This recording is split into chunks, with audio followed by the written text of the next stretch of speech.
This is an armoured half-track, an American vehicle, classically American if you like. It's actually an M9A1. It isn't all totally armoured and quite an interesting vehicle to look at, but particularly a half-track, which is really rather out of date. Please remember to like, subscribe or click the little notification bell if you don't want to miss out on these videos. And I'd just like to say thank you to all our patrons for making this possible. Please join them if you can. Now this is an M9A1 armoured half-track. Now the actual idea of a half-track with wheels like a lorry at the front and tracks like a tank at the back, it's really an idea from before the Second World War. But the Americans revived it. They actually revived it in the 1930s. They got a Citroën Quigresse vehicle from France, which gave them the idea, and Marmon Herrington then developed that into the sort of suspension that you see here. And it was adopted by White, who we came across earlier as the makers of a Scout car. And it was really, in fact, the whole vehicle was, in many ways, the White Scout car made into a half-track. And if you compare the two tank chats, you'll see the similarities and the differences straight away. And these vehicles had an excellent cross-country performance, which is more than can be said for the poor old Scout car. But, of course, they're bigger, heavier vehicles. They weigh about 8 tons against about 5 tons for the Scout car. So it is a bit of a difference.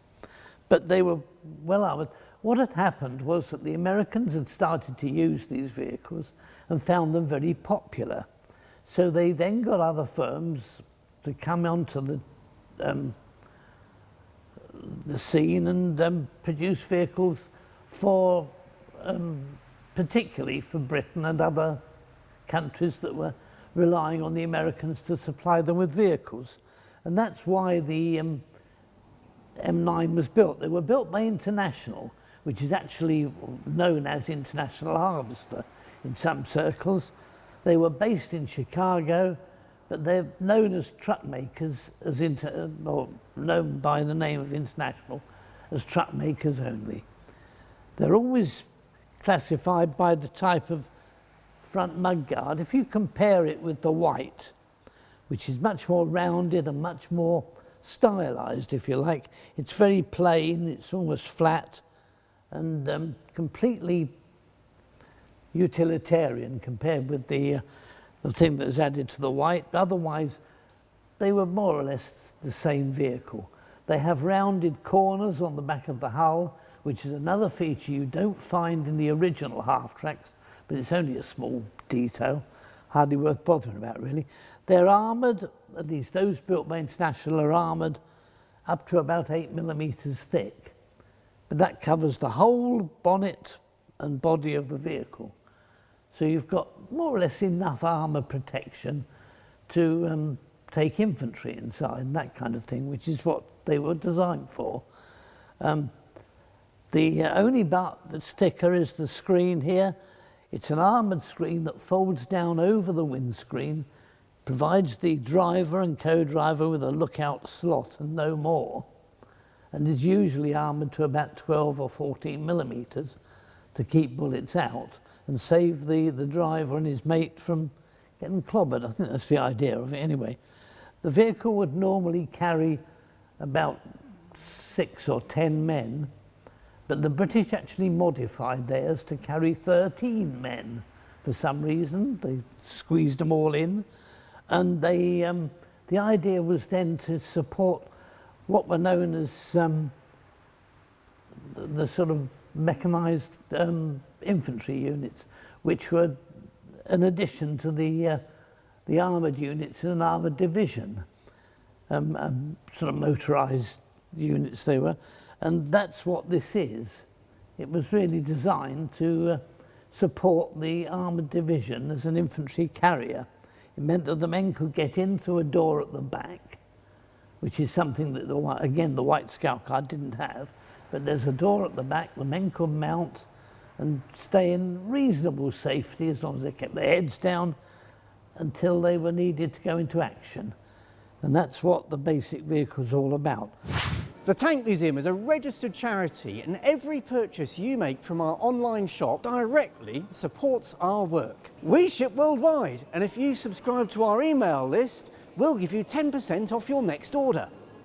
When you finish this video, go to tankmuseumshop.org and you'll find something you never knew you needed. As I say, it's driven on the front axle. It's powered by an International Red Diamond engine of about 264, I think, horsepower, and drives through a 4-speed gearbox and 2 auxiliary units in there to drive the tracks and the wheels. You can see the front wheels there, they're driven. They're a complete contrast to the German 3/4 tracks, which didn't have driven front axles at all. The American ones did. And at the back you've got this track unit, which is fitted with rubber. Well, they're rubber with a metal centerpiece tracks, which was very much the technique that they used in America to make better cross-country vehicles. You'll also see they've added a winch to the front. The winch is power-driven off the engine and used for self-recovery or for hauling other things out if need be. In service, they were used mainly as personnel carriers. They were also used to tow anti-tank guns. They could actually handle quite a hefty weapon. They were slow, but they would get there in the end. But that's the sort of thing they were used for. After the war in Britain, they were used a lot by Remy, who altered the front end to take a jib, and they would use it as a recovery vehicle for getting engines out of and servicing vehicles and that kind of thing. So that was one of the techniques that they had for them. But you'll only find that post-war. You'll also find there were a few with huge radar structures on the back, like a big box added to the back with a radar scanner on top. Again, it was a very useful vehicle in its day, but the half-track had really just about worn out its usefulness by then, except for some reason in Israel. Israel used the half-track as an APC, an armoured personnel carrier, for many years after the war, and were really quite sold on them for a while, to the extent of actually making new tracks for them, which was otherwise going to be a problem because they were gradually wearing out the old wartime tracks. But it's quite a tough vehicle otherwise, quite rugged, and will put up with any amount of misuse. They're armoured very much like the Scout car which we saw. They've got the hinge sides to the doors, which are normally folded down when it's going along to let fresh air in, and only shut like this when it needs a bit of armour protection. So they're quite, there's a back door, as I said, to let people in. This is where the battery would go, and you'll find there's tools scattered about the vehicle as well when it's ready for action. But that's the armoured half-track. It's a novel vehicle to have. We've also got an M16 half-track, and the M16 was built by White themselves in Cleveland. These were actually built in Chicago. They were built in Cleveland, the Whites, fitted with a Maxon turret, which was an electronic or motor-driven turret which mounted 4 Browning machine guns. It has a fold-down set of sides at the back, which allowed the gun a bit more of a sweep round, especially if it's being used in the anti-personnel role, because although they normally seem to be an anti-aircraft weapon, they were sometimes used against ground targets as well, which with that volume of fire you could do. But the M16 is made by White, and therefore has the White type of front mud guards, very different to this, quite noticeable if you actually see them. But that and the folding sides are the two main identifying features of a vehicle used as an anti-aircraft gun. They also developed self-propelled guns on this mount. The first American tank destroyers used in Tunisia usually had one of these, a 75mm gun. They were absolutely useless against tanks. The Americans worked on the principle of shoot and scoot.